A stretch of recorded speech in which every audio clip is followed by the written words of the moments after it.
வடசென்னை மக்களவை தொகுதி பாஜக வேட்பாளர் பால் கனகராஜ் வண்ணாரப்பேட்டை பகுதியில் தீவிர வாக்கு சேகரிப்பில் ஈடுபட்டிருக்கிறார்.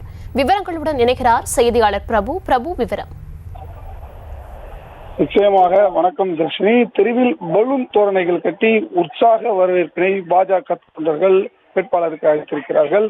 வடசென்னை நாடாளுமன்ற தொகுதியில் பாஜக கட்சியின் சார்பில் வழக்கறிஞர் பால் கனகராஜ் போட்டியிடும் நிலையில் தீவிர பிரச்சாரம் மேற்கொண்டு வருகிறார். இந்த நிலையில் வடசென்னை பழைய வண்ணாரப்பேட்டை எம்சி ரோடு பகுதியில் பால் கனகராஜ் திறந்தவெளி வாகனத்தில் தீவிர பிரச்சாரத்தில் வாக்கு சேகரித்து வருகிறார்.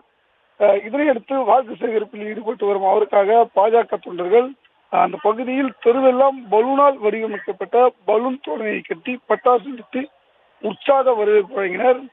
முனீஸ்வரன் கோவில் தெரு பகுதியில் பிரச்சாரத்தை தொடங்கிய பால் கனகராஜ் அவதான ராமசாமி தெரு, நல்லப்பா வாத்தியார் தெரு, தெலுங்கு தெரு ஆகிய பகுதிகளில் தற்போது திறந்தவெளி வாகனத்தில் தொடர்ந்து தீவிர வாக்கு சேகரித்து. விவரங்களுக்கு நன்றி பிரபு. செய்திகளை உடனுக்குடனும் துல்லியமாகவும் தெரிந்து கொள்ள சப்ஸ்கிரைப் பண்ணுங்க.